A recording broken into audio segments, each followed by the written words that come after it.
Hello and welcome back, friends. If you are new around here, I am Big Gator. If you came looking for the sharpest tennis bets, you're right where you belong.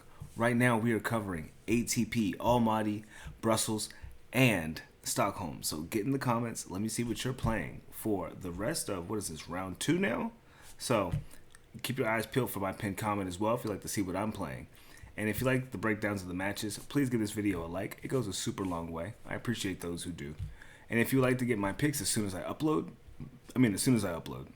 you go to my pinned comment, get up out of here if you want to even. You can go to the subscribe button and you can click that bad boy.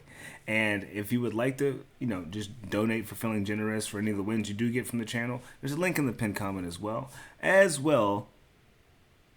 The last link is going to be a link to my free Discord. Get yourself involved in there, okay? We got picks coming. We got something special coming on as well. So get yourself involved tonight because we got something kicking off in my Discord.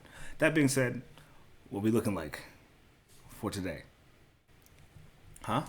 We took just something simple for the first round. We had some bad luck in the first day, so we played a little bit simple. We took Kamil Maivshak and Valentin Royer for the game spread, minus 2.5 for each. And hey, got some good money for that. So kudos. I think those odds might have been a little bit off though. Might have been plus like 130. So anyway, we carry on. We got straight wins from our favorites, unlike a lot of people today. So we picked the right ones, thank goodness, and I'm happy with that. So we're gonna carry on, move into Almaty as we've been starting things before, and kick things off properly. I want this to be a bit of an efficient video if possible, so I will try to keep things a bit short and sweet for you all. And our first match is going to be Struff going against McDonald. And this is going to be their second head-to-head, and they played earlier this year in the U.S. Open in the first round, where Struff ended up winning in 4 sets, but he did lose in a tiebreak. So that is the one place he did lose. Oh, I'm sorry. He lost the first set. He won in the tiebreak. I take that back. Mackenzie McDonald is someone, to me, he's a counterpuncher. He is someone that doesn't really have a super weapon, He just can't really beat people that are hella aggressive. And Struff has a really aggressive serve. And a forehand, so I would kind of put that against him in this situation here. Let's see what their stats looking like on the hard court indoors. So Struff is 3-3 this season, but he's got a 58, almost a 59% win rate, and then we have McDonald, who's got a 57% win rate. So ever so slightly, the old man Struff has it. And he is the slight favorite at minus 162. I actually like him here. I actually really do. I want to move on, because I think that's pretty simple. I think that makes perfect sense to me. Next is Arthur Cazaux going against Shintaro Mochizuki. And this will be their third head-to-head. Both have been on the hard court, so this will be the first time going indoors. But Cazaux has been beating him from the semis earlier this year and the Giron Challenger to the quali second round in the U.S. Open back in 2023. So beating them both times, straight sets in both, 6-1, 6-2 both matches. Do we get more of the same here? I would think so. He's a minus 370 favorite. He's going against somebody with a 40% win rate on an indoor hard court. He's 0-1 this season, Mochizuki. He was 0-1 last season. He was 2-5 the season before, back in 2023. So, safe to go with Cazaux here. If you don't want to take him fully because of the price, you can take him for a spread. The spread is probably at what, like 3.5? It's at 4.5. That's stupid. He's beaten him that badly before. Why not? But I don't like it. the money line is just fine if you want to take it as a parlay piece. But next, we will move into... Oh, my goodness. I'm going to butcher this guy's name. Babit Zhukayev going against Alex Michelsen. This will be the first head-to-head.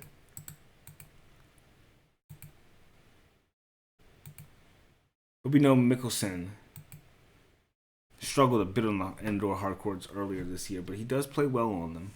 He hasn't played much, about 50 matches in total in his career, but he's only about 21, so recently as well. Turned 21 in August. He's 1-2 so far this season, 8-5 last season, but 19-7 the season before, but that was probably challenger level, most likely was.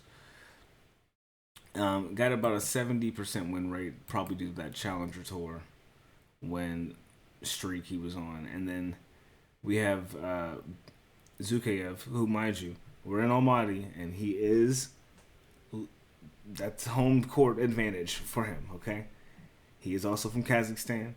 He's 9-7 this season on the indoor hard courts. He went 4-5 last season with a 50% win rate. All right? And as far as how they play, right?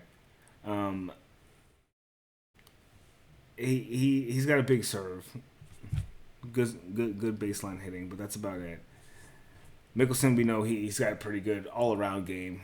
He's but more or less a serve heavy baseline player, and it shouldn't be much of a guess that you guys can take Michelsen here. I think Michelsen has been having a bit of a rough season, but I do think he's going to be in form to get this win here. He is on like a 5-match losing streak, so I do worry a bit here, but I do think that he is going to be able to get it done. And our next match is going to be Gabriel Diallo going against James Duckworth. Woof, it's going to be an interesting one. He got through Ugo Blanchet. Will it be enough to get through Gabriel Diallo? Most definitely not. They played once before earlier in 2022, which is about 3 years ago. Doesn't really matter now, but he did win in straight sets, Diallo did, in qualies for Montreal. Going 6-3, 7-6. Tie break in the second set. Diallo is 3-1 this season on the indoors, going 9-4 last season, 24-11 the season before. Then we have 4-2 for Duckworth, 7-7, 54% win rate for Duckworth, 66% win rate for Diallo. He's a -600 favorite. Jesus Christ, the spread is only at -3.5. Make that make sense. Make that make sense. Seriously. Just based on how they've been beaten in the past, that's what you guys are basing this spread off of. Because how are somebody -370 to win, but their spread is at 4.5? But then you have someone who's -600 to win, but his spread's at 3.5. Make it make sense. That's all I'm asking. Just make it make sense. Anyway, Diallo wins. The spread at 3.5. Why not? For fuck's sakes. He did it before. He should be able to do it again. He beat the dog shit out of Amir Omarkhanov. So, we'll see. I thought he looked pretty good. I don't know. Let me know what you guys think. I thought he looked pretty good. So, Duckworth also did get through Blanchet. So, as far as form is going, though, we can pretty much trust Diallo to get this win. And next is going to be an interesting match, and we got someone I'm looking forward to watching. We have Rinky Dinky Hijikata going against Flavio Cobolli. And would you look at that, friends? Flavio Cobolli is in the draw. What are we going to say about this? What do we think about the number 3 seed going against the lucky loser, Hijikata? Surely we shouldn't have to talk about this too long. -250 is the price for Cobolli. Cobolli has been a bit iffy, but I think he is in a good place to win this match. Going against Munar and Tien in his last 2 matches where he lost, is hard to say that he had a easy way to win.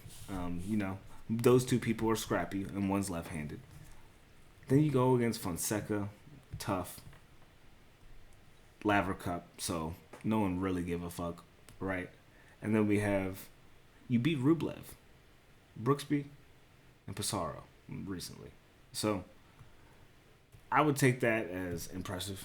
I would take that as ammunition to beat Ricky Hijikata. If you have the and mind you, this is what is he? What is his rank? 22. This is the time right now to really start focusing in on getting these points for the final, right? So the motivation is going to be here for Cobolli a bit more than it is for Rinky. Rinky's also going to be always playing to get his rank up, but as far as finals are going, Cobolli may have a bit of a chance if he keeps playing well, right? Like if he just gets to what? A semi-final or a quarter-final, he can jump himself up in time in the next few weeks to November. By the time it's November or December, he can get himself up to at least 13 if he plays really well, I think. I think he can jump up at least 10 spots with the way some people are playing out here. So I like Cobolli winning. I like the money line. Even though Cobolli's 0-3 on the indoor hard courts, he's got a super low percentage on the indoor hard courts. But the matchup is just, I think, a little bit. It's like Cobolli's playing against McDonald, right? Like Rinky's good. He's like an all around court player. He's not much of a counterpuncher, but he's got an all around game. But Cobolli's all around game is a bit better. He can drop shot as well. He can hit from the baseline. So I like Cobolli's odds here. I do. He is a favorite, but I don't think he should be that deep of a favorite because his record hasn't been that strong on this surface. But we shall see. We shall see. I think we can start going with the Cobolli in the first round. Maybe it's too soon. Maybe not. Maybe we got to see how he does. Let's see how he does, like we always do. He doesn't do us wrong when we need him. So, let's see. Next match we have is going to be Alexander Shevchenko going against Corentin Moutet. And man, I told you Shevchenko was going to get it done for Kazakhstan. But boy, oh boy, you going to be in hell going against this man. Going against the lefty, crafty artist himself, Moutet, where he is 3-0 in their head-to-head. Moutet has been absolutely dog-walking him. Played him twice last year on a hard court in Beijing, most recently, where he beat him in straights. Then they played in the French Open last year, where he won also in 4 sets, where he got bageled in 1 set. The set he lost, those set he got bageled in, but then he won the rest of them. And then he beat Shevchenko in a challenger back in 2022. But as far as we know it, right? Moutet don't give a fuck about where you from. He loves to disrupt people in their hometowns. He plays well against this guy already. Shevchenko has struggled against this lefty. How he plays against lefties in general, let's see. Nishioka, I think, is a lefty, so he played against him. Lost 6-1, 6-2. Bellucci was beating him as well. He ended up retiring in the final.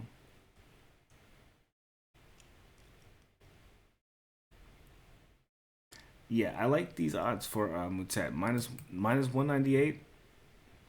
I know Shevchenko just got us that win, but it was a close win, was it not? Was it not? Moutet has about a 54% win rate on the indoor hard court. Shevchenko has about a 57. Hasn't played over about 55 matches, so it hasn't been a lot. Moutet's played a little over 100 with a 54% win rate. I trust that a little bit more. So I'm going to go with Moutet here. I know that sounds a bit nuts, but it is what it is. That's what I think. I like Moutet. I would like to see him get this dub here. And I also believe he'll get the dub here as well. All right, who do we have next? Last in Almaty. This is going to be a banger. Jesus, we have Brandon Nakashima going against Fabian Marozsan, and this is going to be so crazy to me. I think this is going to be a super good match. This could be a 3-setter. For real, for real. It's at plus 124. That's the first thing I'm looking at. Anyway, Nakashima's 1-1. I doubted him a bit going against Mochizuki, but hey, he shut me up. Well played, Nakashima. You've earned it. You've earned that win. Very well done. And then we have Marozsan against Luca Nardi. Beat him in the same fashion almost. So, makes me think, if Nardi was just as hard to beat as Mochizuki was, would lean a little bit more on Nakashima here, right? And he is the favorite at minus 162, so it's ever so slight, but I think Marozsan is able to get a set, man. I think he could get a set from him. It's their first time playing each other. On the indoor hard courts, Nakashima's a demon with a 70% win rate.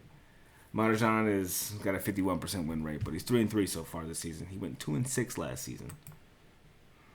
But we know Nakashima can do some damage on the indoor court, so it's best to go with Nakashima here. I won't be taking him. I'll be playing him on DraftKings Fantasy more than likely. But yeah, that will conclude everything that is going down in Almaty, Kazakhstan. Now we can jump down. We can go west to Belgium, where we're gonna hop into Brussels, and we're gonna see a new face here, right? 2 new faces in the draw. Not new faces, but we haven't talked about them yet, so we haven't played yet. We have, let me see. Let's go to Brussels. We have Canton Halys going against Nikolai Basilashvili, Nikolos. And this is going to be their 4th head-to-head. They've played on every fucking surface. That's crazy. 1 retirement, that was in the hard courts in Dubai. But Basilashvili's beaten them on every one. Every time they've played a full match, he's won. So it makes me think that the one time he lost, it was a retirement. But he got broken 3-love. So maybe he got hurt or maybe he was getting beat. I don't know. We don't. Anyway. Halys is 0-2 this season. He went 22-10 last season, though. 58% win rate. And then Basilashvili is 8-2 this season, going 13-9 last season, but only has a 49% win rate. What does that mean, man? And then we're looking at, wins recently. Canton Halys was able to beat Mackenzie McDonald and Aaron Wang. That's about it. Outside of that, he's been losing every match since Halle. So 1 match in Shanghai, 1 match in Qualis in Beijing. And outside of that, he's been getting beaten by everybody since Germany in June. Nikolos, he's been getting some wins. He's been playing well. Seasonal record so far is 40-28. A lot of it has been challenger matches, but Canton Halys is 18-26. So I would go with Nikolos here, man. Just off bucks, right? I wouldn't take it because I haven't seen them play yet. I just kind of want to, after that first day in round 1, I'm watching to see how people play for a minute. Motherfuckers have taken a while. A lot of these motherfuckers are coming from Asia, right? Who knows how much time they've actually spent time recovering. They might be there for 3 days. They might have been there for a week because they lost early. You just don't know. So seeing how they play in that first match is kind of how I can really break it down. I would think that Nikolos Basilashvili gets it done here. He's a slight favorite, which is so crazy because that's a good price for him. If he I think he's gonna win. That's a good price for him. But plus 100 for Halys as the underdog. If you'd like to take a little bit of smoke, if you think I'm wrong, and we'll move on. Next, we have Federico Cina going against Damir Dzumhur, and oh my. This is going to be funny. We know that Dzumhur is a scrappy ass player. We know Cina is also a scrappy ass player and the wild card in this draw. He's played really well on the hard courts this season, going 17-7. The young 18-year-old from Italy. He's only 1-2 on the indoor hard courts, but that's all the matches he's ever played. He's young, so he does play well on the hard courts. Dzumhur, he's a very experienced player. He's 33 years old. He's ranked 67. China's ranked 226, right? We have been seeing his name here and there, and he's not even that big of a fucking underdog. He's plus 146. So what do they think is really going to happen? You better take Dzumhur for a set. It's minus 480. That's crazy. Him to win in straights, I think, would be the ideal situation for him. But recently, he's on a 4-match losing streak. China's on a 3-match losing streak. I think that this is a good position for Dzumhur to get a win. But hasn't convinced me just yet. I know he's going to win this match. I personally feel like I know he's going to win this match. But I can't think and then know something, right? But I very much so think he'll win. And that's all I can give you. So, with that being said, our next match is going to be Benjamin Bonzi going against Valentin Royer. And this is going to be the battle of the Frenchmen once again. More Frenchmen. Boy, they've been playing well this season. Now, who do we think is better? First head-to-head. First time they've ever seen each other. 5 years apart. But only 23 ranks. I'm sorry. 17 ranks apart. Royer has climbed ranked so fucking fast. It's so impressive. He's been playing incredibly well. He's just been climbing and climbing and climbing. And honestly, this boy's game is quite impressive. He is a grinder, for sure. He goes after every point. Crazy baseline, crazy serve. But then we got Ben Bonzi, who can kind of do it all over. He's like a Mario. He's kind of an all-arounder. Consistent with all types of points of the game.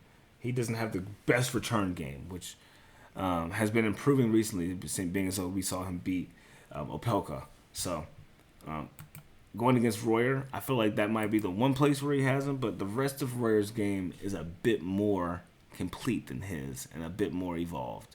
So, I would go for Royer here. He's a plus 100 underdog. I think it's some decent smoke.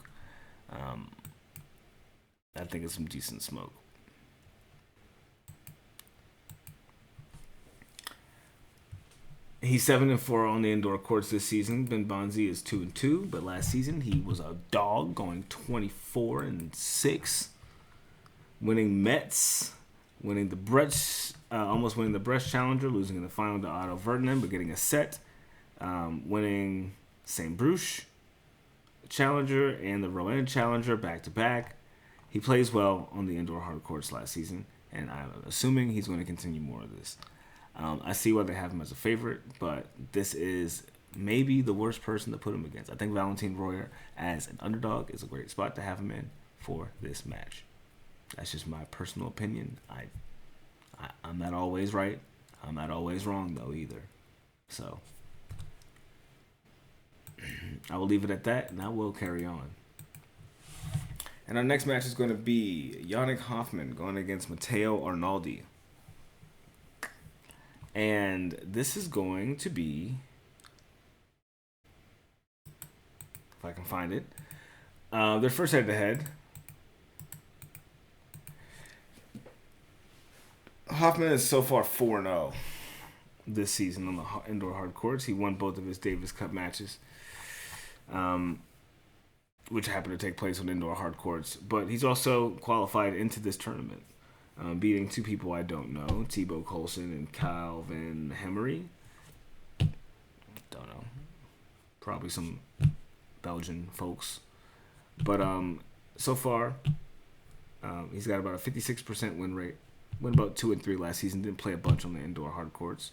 Didn't play too well on the regular hard courts either, 8-11. But Matteo Arnaldi, he's 11-14 on the regular hard courts and 2-1 on the indoor. He's got a 37% win rate. Yannick Hanfmann played a pretty impressive match. He took a set off Djokovic recently, beat Tiafoe, and beat Sonego. So I think indoors, in this current form he is in a good position to beat Arnaldi. Just looking at their play styles, right? He's got one of those crazy forehands that has like crazy topspin on it. More better for a clay environment, but indoors it can still be just as effective, depending on how he's using it from the baseline. And then we have Matteo Arnaldi, who's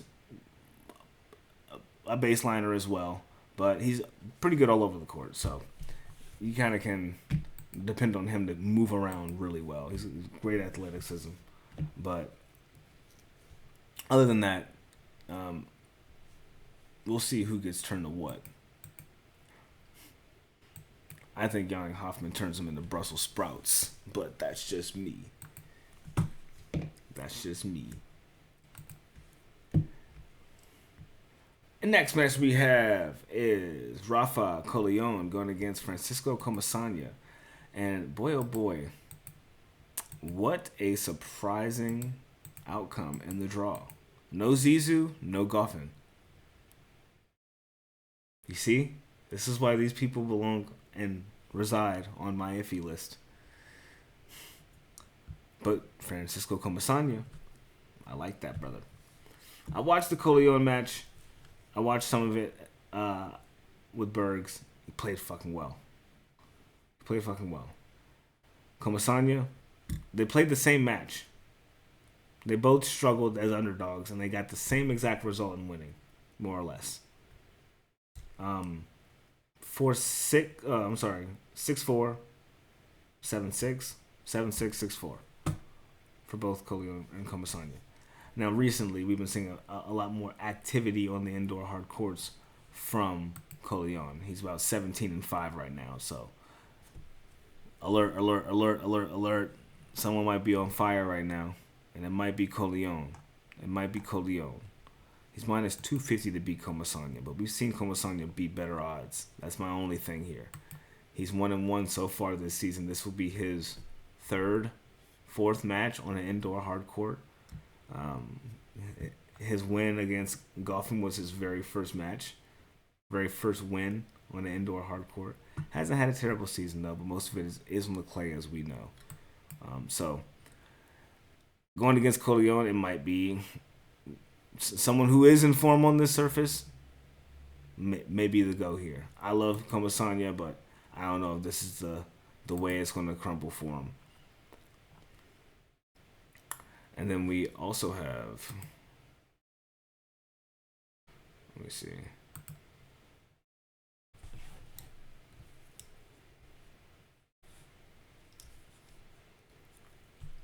The only thing that I would say here actually is instead of taking who wins, that's all I have here. No spreads just yet. I would take the spread for Comesana for him to cover. If it's at like 3.5 or 4.5, I like it. I would take it at 4.5. But I won't take Collignon outright win. Can't do that. It's at a good price. Minus 250. It's a good price. I'm not mad at it. But we'll move on. And next we have Yuri Lehecka going against Mr.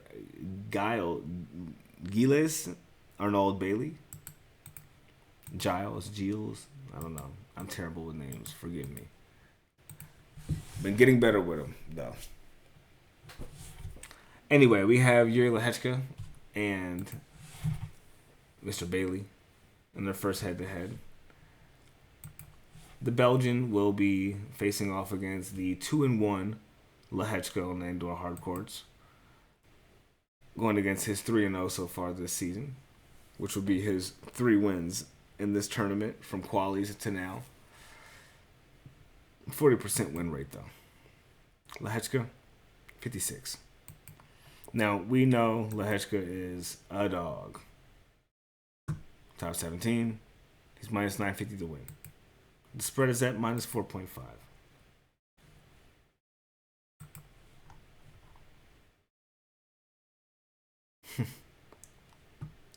Hard to know. what this Bailey kid can really do. He did beat Altmaier, and I did see those highlights. The boy can grind. He's not giving up on points. That is for sure. That guy will play and grind for every fucking point. So, if there's one thing I do think he can do, is he could cover a bit of a wider spread. Maybe a 6.5. See what that's worth. Anything. Minus 340. It'd be risky to take the plus 5.5, but I don't know. Something about how I saw him beat Altmaier made me think that maybe he could do a little bit of damage or a little bit of keep up with Lehecka. He could lose in straight sets, but I don't think he could lose that hard. I think that with the way he played against Altmaier, and then he also beat Valentin Royer in straights and qualies right before that. Do not forget. That's a person that we now know is very good. So, beating him in qualies and straights is not an easy thing to do. It happened in 2 tiebreaks. So, Lehecka obviously is a level above that, a few levels above that maybe, but I think we can still get it close. If he can get 2 points within Royer, who's playing in the top 100 level at this point, top 20. What is Altmaier? Top 50. He's slowly getting there. So if he can beat a top 50, I think he may be able to cover with a top 20. Maybe. Minus 175 for him to cover the spread against Lehecka. It's risky, but hey, what do we do it for? Our next match is going to be our last match in Brussels. We have Marcus Giron going against Alejandro Davidovich Fokina. We got Marcos going against Big Foky. And as we know, it's kind of hot and cold with Marcus Giron. He's 22-24 this season, but we have Foky, who is 37-23. An elite grinder out of everyone that we see when he's in good form and he's moving well. But recently we haven't been seeing that, man. Maybe the indoor environment might be better for him, but his record is 44% right now. But that's because we haven't really... He did have a positive season last season. He went 5-4. But this season he's 1-1. Giron is 2-0. He went 11-4 last season.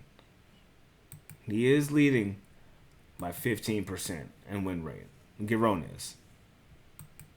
Even though he's about 34 rings beneath Foky, that does say numbers. And last season, what was he doing?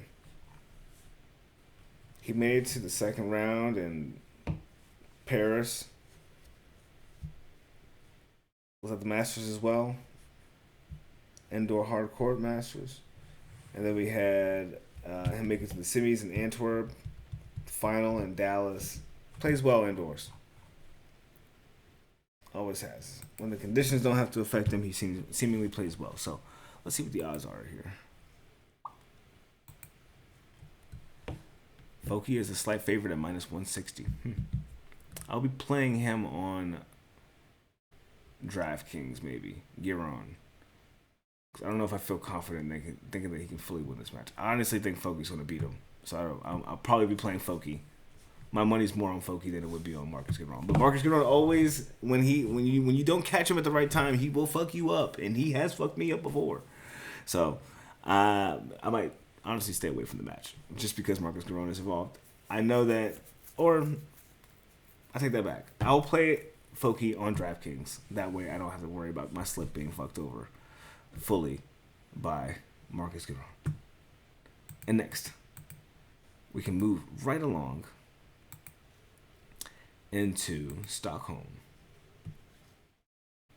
And this is going to be an interesting first match. We're going to have Alexander Kovacevic going against Camilo Ugo Carabelli.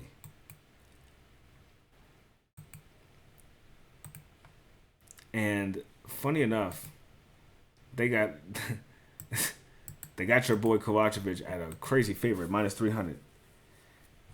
This is their first head-to-head.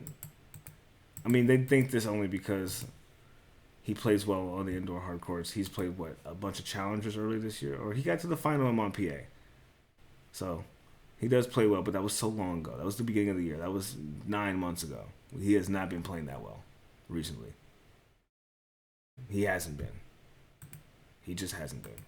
Ugo Carabelli hasn't been playing too well either. Outside of his, he's got no wins actually. Terence Amon retired at 4-4 in the first set. Outside of that win, he's on a 5-match losing streak, beating Nikki Nishikori since Cincinnati back in August. So, Kovacevic should win.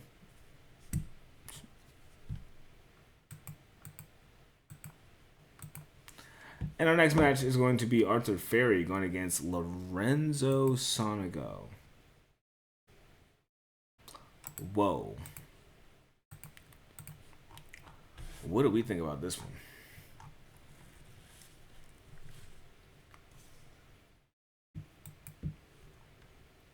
First head-to-head, as we know, Sonego has been on a bit of a cold streak. Whenever he does win, it's usually in the first round he's in. But he's been losing, so far? Past 2 first rounds he's been in. Beat Juan Manuel Cerundolo back in Chengdu, but lost to Giron in straights. Zverev, he lost 2 in straights, obviously. Hoffman, he lost 2 in 3 sets. And then we have Arthur Fery, who beat Jay Clark, and Ignacio Buthe, 2 people that I happen to be keeping up with for some reason.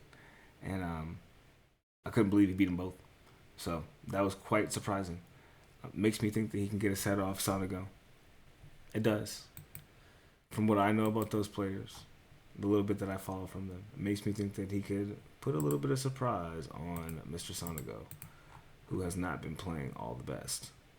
And this kid's coming off of a walkover challenger final win over Bernard Tomic. So talk about great day he had back in August. Anyway, he's 16-3 on the indoor hard courts. Sonego is 2-2. I think Fery for a set is good money. I think I will be playing him as the cheapest option on DraftKings because I think he'll be at a great price. Arthur Fery on DraftKings is money right now. I think that would be a great play. Win percentage is 72% on the indoor hard court. He might be some smoke, bro. He might be some smoke. He might be some smoke.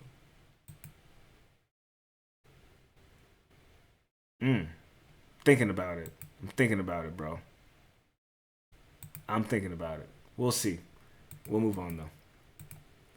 Next, we have Jesper de Jong going against Marton Fucsovics. And this will be their first head-to-head. De Jong has been a developing, evolving onto the hardcourt player, I should say. Been playing quite well. His indoor record is 4-3 so far this season with a 47% win rate, but I do expect it to grow. And Fucsovics is about 3-3 this season with a 57% win rate. He's been playing really well on the outdoor hard courts. His record this season is about 41-21, going to De Jong's, who's about 35-28. So, looking pretty good for Fucsovics to get it done here. But De Jong is someone who is a disruptor to parlays, man. He will get your shit fucked up. If you bet on Jakub Mensik to win in straights, he will not make sure that happens. He lost to Felix, though, in straights, but he kept it close. He kept it hella close. Worthy opponent against Felix Auger-Aliassime. So, if he's a worthy opponent for Felix, I think that he'd be definitely a worthy opponent against Fucsovics, who lost to Munar in Shanghai. So, I would think De Jong can get a set here. Fucsovics winning in straights doesn't really seem like it could. I don't know. I could be wrong. This could be like a Filip Mislic or a Matteo Arnaldi situation in Tokyo. But this isn't qualies for Fucsovics, is it? This is the draw. So I think De Jong is going to do well. I don't know. Something's telling me that he might just be doing well. He might do well in this tournament. Don't hold me to it, though. All right, we'll move on.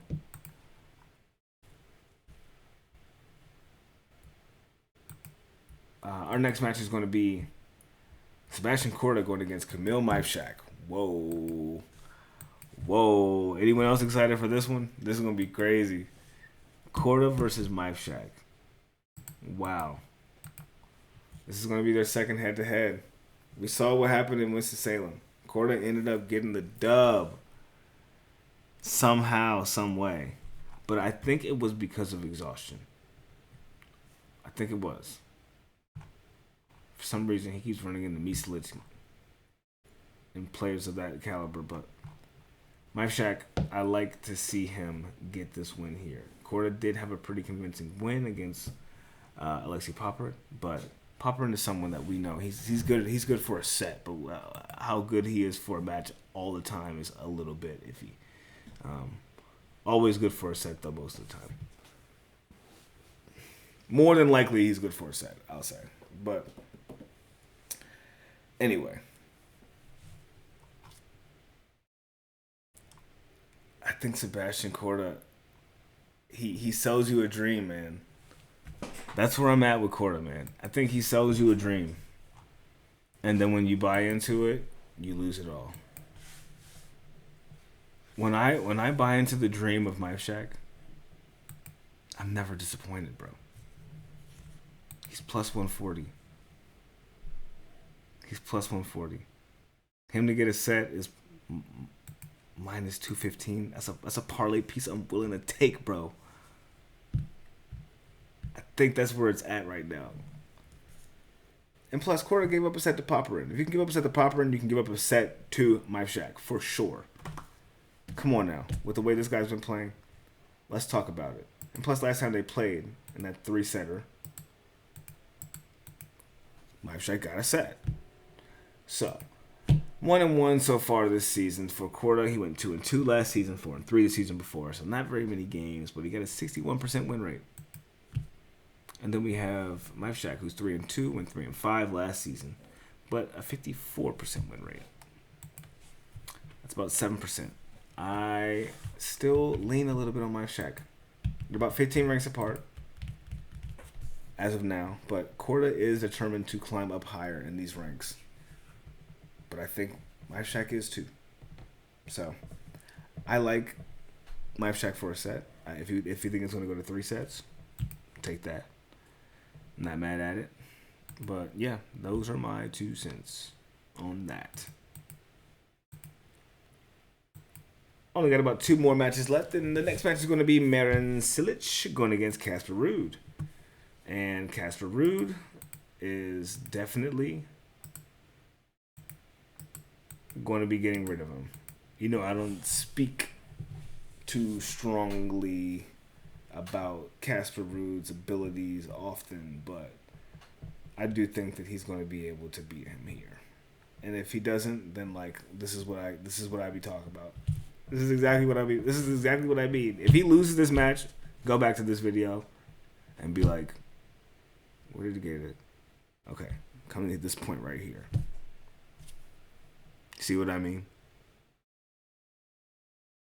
Now, hopefully I don't have to have that mean anything. Hopefully that means nothing and he ends up winning. But if that doesn't happen, come back here. Anyway, 3-0 for Casper Ruud in their head-to-head history. 2 of those wins have been on the clay, and all of those matches have been before 2023. So, 2022 and beyond.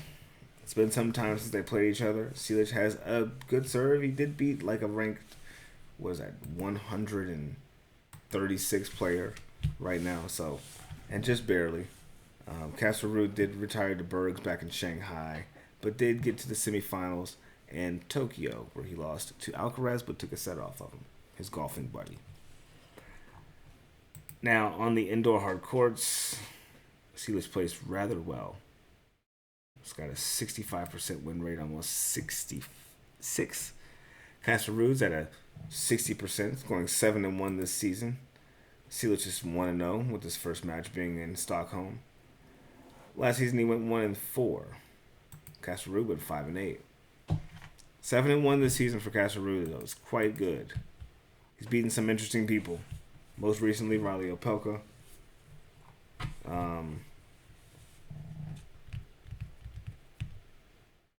Actually, that's it. So, Casper should win the match. Silic had a good win. I don't know if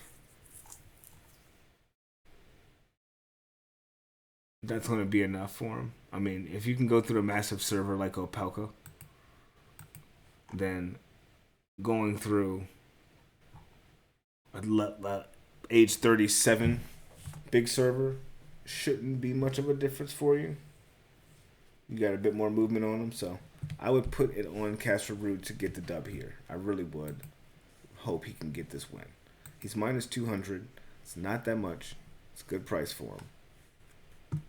Maybe time to take him. It's first round. He does well in the first round, usually. So. And last but not least, we have the upsetter in the previous match, Mr. Leo Borg going against Denis Shapovalov. Whew. What do we think about this one? Leo Borg going against a big lefty.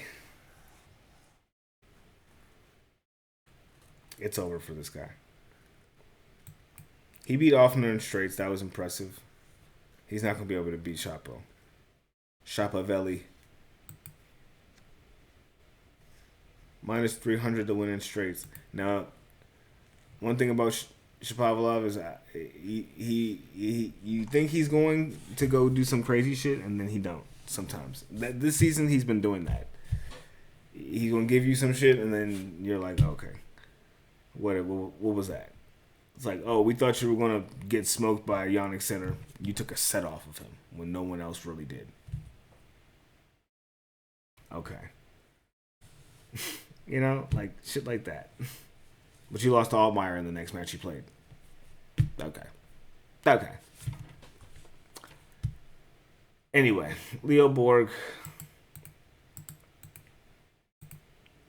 He's 4-5 on the indoor courts. He's got not even a 30% win rate on the hard courts, but he somehow beat Offner. Shapovalov is 5-0 this season with a 61% win rate. Went 16-6 last season. And you know, the local wild card had his good, ATP win going against Offner, but this is a super dynamic player when he's on his best day, right? Like, Dennis on a good day is really hard to beat. Like, really hard to beat. Master level playing. Master class level playing. So, if we do get that out of nowhere, if he pops in Stockholm and he just starts whooping ass, like, it might just be his whole tournament. Really. So, just keep that in mind. Like, he is someone that if he is in good form and just snaps into it, nobody around may be able to beat him.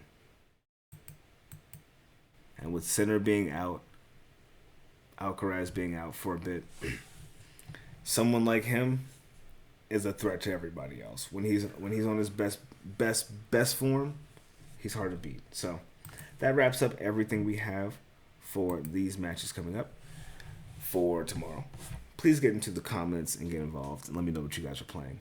I am exhausted, as you can see. I've worked like super long day at work, 11 hours, and then I came here and made this video. So I know the comments are going to go ridiculous about my eyes, but I promise you guys, I'm just been working since 6 a.m.